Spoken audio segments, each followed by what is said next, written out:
Hi, and welcome back to the Save It for Parts channel. Today we're following up on one of my earlier projects, attempting to melt and cast aluminum, and possibly some other metals.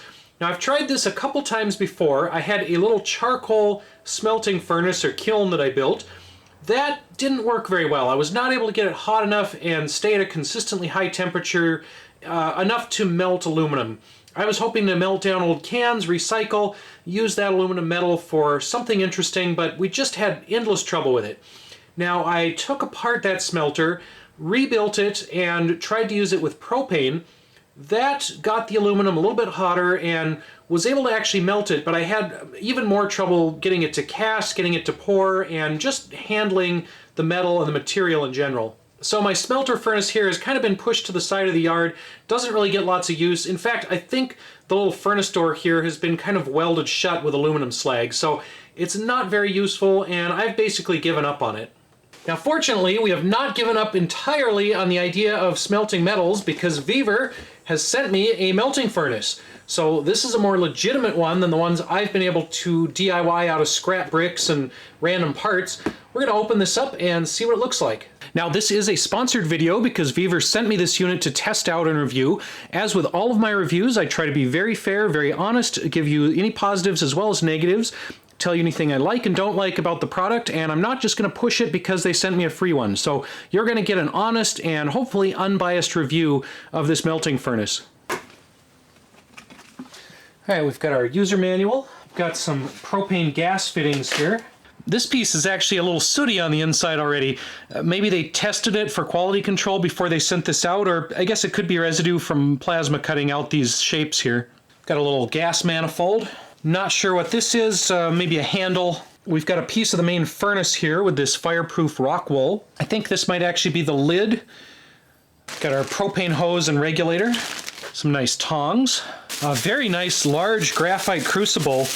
One of my problems with the prior project was that I just had a little tiny crucible and it really didn't hold much material, but this I think is the 12 kilogram model, so this should hold quite a bit. We've got some fire bricks, more fire bricks, and then we've got our main furnace pot here. And it looks like this can be operated either vertically like this, or it can be set down and operated horizontally. That's kind of a cool feature. So here we have the specs on this particular product. It's a propane operated unit with a 12-pound crucible. The maximum furnace temperature is 2,700 degrees Fahrenheit, plus or minus 5%. Even though the box lists the temperature in Fahrenheit, the manual lists melting points in degrees Celsius. So I'm going to have to go online and convert those over to know what I'm working with here. The manual is fairly straightforward. It basically just shows how the unit is assembled, talks about how the gas lines are assembled, and gives you some warnings, and that's about it. Now, it does mention, again, like I said, this can be used vertically for melting metal, or it can be used horizontally for forging. So if we wanted to make a knife or some kind of blacksmithing stuff, we could potentially do that. Now, one thing I'm a little confused about is that this did not seem to come with any refractory cement. Now, when I've seen videos of people doing smelting online, they always have a refractory cement that's applied to the inside of the furnace, covers over the top of that rock wool, and that stabilizes the wool, keeps it from releasing any fibers into the air that could get into your lungs. I don't think it's technically asbestos, but it's related to asbestos, so you don't really want to be breathing that stuff, and if you're running a big flame in there, that can break off chunks and get those fibers airborne. Now the manual shows some cement in there, and it looks like the packing list originally had cement, but it's been covered over the sticker, so they did not include any refractory cement with this kit. I'm not sure if that means I'm intended to use it without the cement, just as is. I think that's possible. I have seen videos of people doing that, and I've heard of people running forges, running smelters like this with just the rock wool coating. But if I do that, I'm going to be wearing a respirator that I know is good for silica dust for fine fibers, because I don't want to breathe anything coming out of this. Other than that, yeah, the manual is pretty straightforward. I don't have any major questions about this. I'm going to go ahead and start assembling the gas feeds and see how that goes. Now, as I mentioned, I had a lot of trouble with my DIY smelter before, so I have this whole bucket of like half melted aluminum, failed melts. It's not quite slag, it's more just big wads of kind of squished up metal cans that didn't quite melt. I also have a container of brass shell casings here, which we might try to melt down, but I'll have to look up those melting temperatures and see if this furnace will actually do brass. I've got some beer cans I can melt as well, and I do actually have 1 or 2 little ingots that I got from really my only successful pour with that brick furnace I made. I wasn't able to cast anything useful, but I was able to melt down a bunch of cans and make them into these little ingots. So if we run out of cans for the Vevor furnace, I can maybe throw some of these in there, and hopefully we'll get something from that. Let's go ahead and figure out these burners.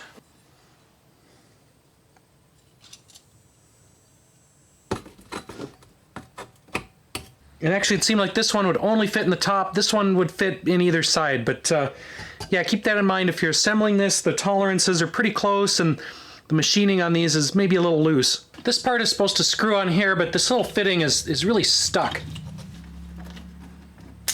Yeah, this piece does not swivel at all. So I guess you just have to screw the entire assembly on here.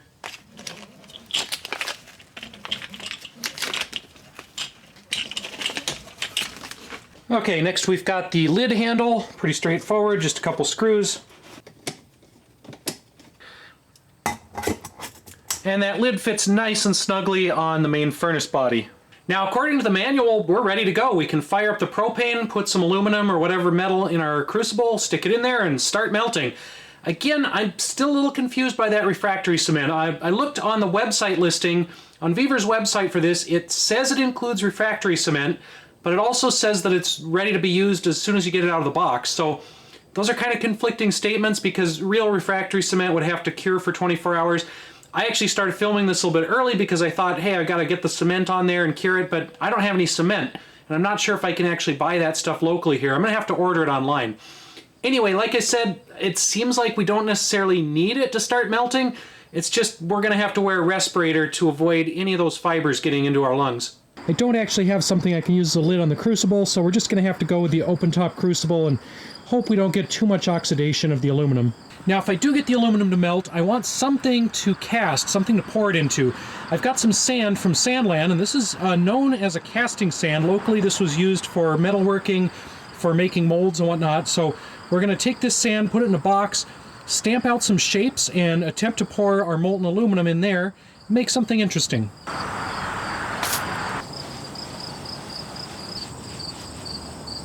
This one's going to be cool if it turns out. This is a 3D printed model of Sandland, of the terrain of Sandland. That's where all this sand came from, so I've pushed that down into the sand.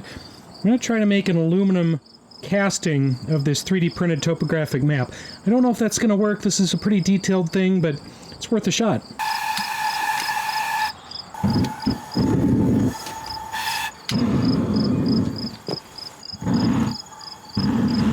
Having trouble getting it lit. Maybe I want the crucible in there first.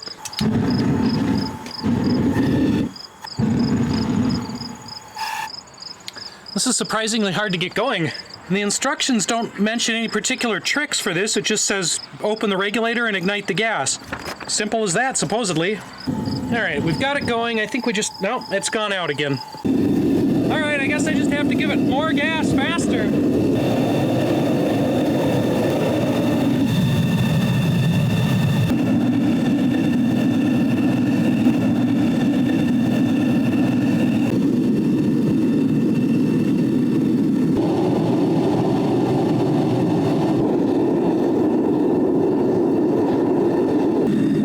Is a little too hot for my thermal camera. Fortunately, I've got that vintage pyrometer thing that's for measuring steel smelters or foundries, and that goes up to like 3,000 degrees.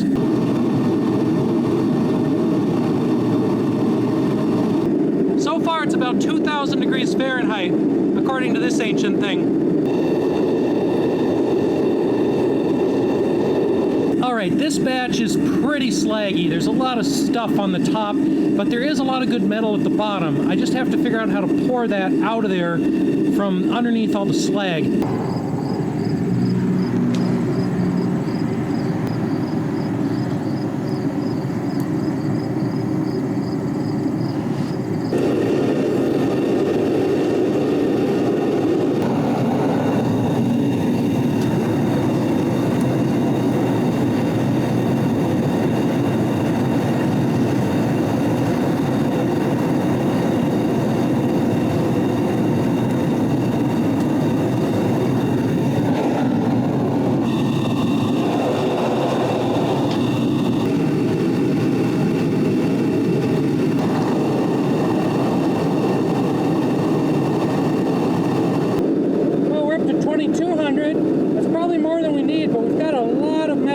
right now, and I'm trying to liquefy.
Okay, I think I've about run out of aluminum that I can melt. I still have that big lump of slag, but it won't fit in this crucible.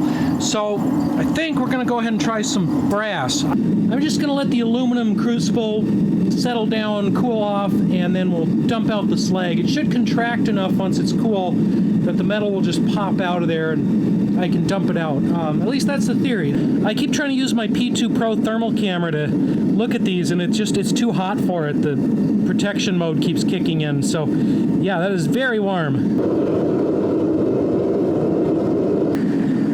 All right, I don't think my brass is really melting very well. In fact, I think I'm just burning off the zinc. And I think that's what all the smoke is here.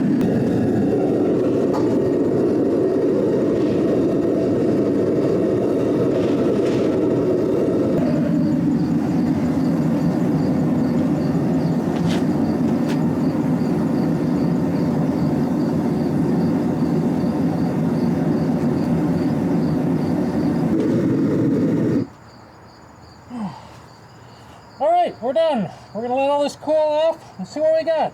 All right, so that was quite a marathon of metal melting there. We melted all the aluminum I could fit in the crucible. We melted a bunch of brass. Yeah, we've still got our brass crucible glowing red hot. So this one's brass, that's a little bit of brass. The rest of these are aluminum ingots.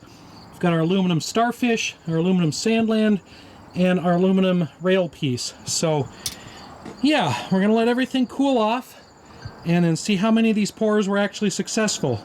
I have to say the Vevor furnace here does heat up faster and maintain a reasonable temperature much better, much longer than my DIY system did.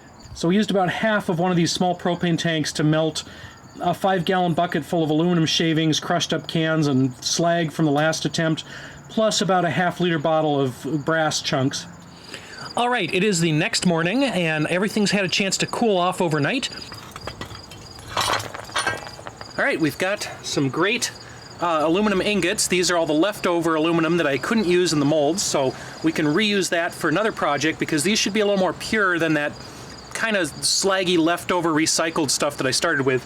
We also have our brass ingot, which is some interesting colors here. Still needs to be cleaned up a little bit. It has some kind of ash and slag on it, but yeah, this looks pretty cool. It's noticeably much heavier than the aluminum, so yeah, you can definitely tell that this is a different kind of metal. Almost looks like gold there, but this is actually brass. So mixture of copper and zinc. You can see some more coppery sections. This top might be the more zinky sections. I think the zinc starts to burn off as you get to certain temperatures. That's why I was getting some interesting flame and smoke colors coming out. Kind of a little leftover brass coin or medallion thing. Now I definitely did some damage to the asphalt driveway. Setting that 2,000 degree crucible on asphalt pretty much caused it to burst into flame, and then when I poured some stuff, some of it dripped and destroyed the asphalt here. Yeah, in the future I should just do this on like a nice bed of sand. Speaking of sand, let's see how our castings came out. And the squirrels have been romping around in these overnight, so they've kind of kicked up sand over everything, but all right, there is our piece of railroad track. I think that looks pretty cool. We have our metal starfish. I think that looks pretty good. These extra tabs of bloop stuff will clean right off, and yeah, I think I can brush some of the sand off that, and that should look pretty cool. 3D printed topographic map of Sandland. And yeah, it's kind of recognizable. We're gonna have to clean the sand off. I did get a bubble right here, kind of makes for a sinkhole in the road, but yeah, it's not perfect, but it's kind of interesting, and it definitely proves that you can make a 3D printed form, cast it in sand, and then turn it into aluminum. I don't know if I'm gonna get this out. I probably should have set this upside down overnight and tried to see if it would fall out on its own, but yeah, it doesn't look like it wants to come out of there. This has much less stuff in it. And there's an interesting brass leaf that came off the side. So after brushing the Sandland model a little bit, you can actually see some of the lines of topography from the 3D print. And yeah, that sinkhole actually has a little cave going back into it. That's pretty funny. It's not quite where the actual Sandland tunnels are, but I guess that's still pretty appropriate. Now, I was a little messy with my casting, so I dribbled some metal down into the bottom of this. I'm gonna have to clean that out somehow. When I picked my fire brick out, that's actually cracked in half, so yeah, I was definitely rough on this. I was trying to be gentle with it, but I've damaged some things. I'm not sure if you could hear me mention it over the noise of the propane burners, but one other issue I had with this was that the lid actually warped and deformed from the heat, so it wasn't making a completely tight fit anymore over the top of the burner unit. Now, possibly that would be solved by having that cement in there to kind of rigidize everything, hold everything together. It still worked just fine. Yeah, I didn't really have any heating issues that I could tell with that lid not fitting correctly. You could definitely see it on the thermal camera. You could see the jets of flame coming out the side of the lid like that, but I don't know. Don't quite know what to do about that. I'm going to try to just bash it back flat, and then we're going to put some cement on it. Now, to follow up on the cement question, I did contact Vevor, and they said this should have included some cement, and they're going to mail me some. Now, I don't know if that's going to show up in time because I've got some other stuff going on, and the mail is pretty slow. And I do intend to use this some more. I want to do some more stuff with it. I want to do some more arts and crafts things. I'd like to be able to make parts and replacements for other things. I do need to get better at my aluminum casting. Everything shrinks a little bit as it cools, so you have to take that into account. I did notice that my aluminum ingots or aluminum muffins here, these came out darker from the Vevor furnace than the ones that I was able to make with my DIY furnace. I don't know exactly why that is. I suspect it's due to temperature, oxidation. It's hard to control the temperature on something like this. You basically just give it more or less gas, and then I don't have a good reliable way of measuring the temperature. I have that old 1950s Pyrocon thing that kind of tells me the approximate range, 2,000 degrees, 2,200 degrees. The thermal camera gets upset when I aim it at this. It says, stop pointing me at the sun. So I can't use the thermal camera to measure the temperature. I'm gonna have to get probably an infrared thermometer that'll go up to a higher range so I can more precisely control the temperature on this, and then figure out what temperature works best for getting a nice shiny pour versus kind of a dull pour. I am pretty happy with my brass ingot. This is heavy. This is a cool paperweight. Very cool color variations in it. Again, probably due to the temperature. If I had the temperature controlled a little better, this would probably be all one color because it would be just pure brass and not part copper, part zinc, part whatever else got into the air mixture. But I still think it looks neat. Anyway, so far, I'm very happy with the Vevor melting furnace. It worked really well. It worked better than my own DIY system did over multiple attempts with the DIY one. So this thing worked right out of the box. Melted my aluminum, melted my brass. It had a couple minor issues like warping the lid and cracking the fire brick, but I can replace the fire brick pretty easily, and I can make this flat again with a little work. So I don't consider those to be too big a deal. Hopefully it'll work a little more reliably once Vevor sends me the cement and we can line all of that insulation with our refractory cement. That should help contain the heat a little better, control the heat a little better, and then I might not have to wear my face mask because I won't have to worry as much about fibers getting loose. I might still wear a respirator just for any metal fumes. Probably a good idea, but it should be a little bit safer and easier to use once that cement's in place. All right, I hope this has been a useful review for everyone. I really enjoyed the Vevor melting furnace. I enjoyed melting down old aluminum cans. I enjoyed melting down brass shells and making brass ingots, aluminum ingots, and I'm looking forward to making some more cool stuff with this in the future. If you'd like to buy one of these for yourself, I'll throw the link down in the description below, and you can check out this product or one of Vevor's many other products. They've sent me a couple things now, and I've been pretty happy with everything they sent me. Thanks again for watching, and we'll see you next time.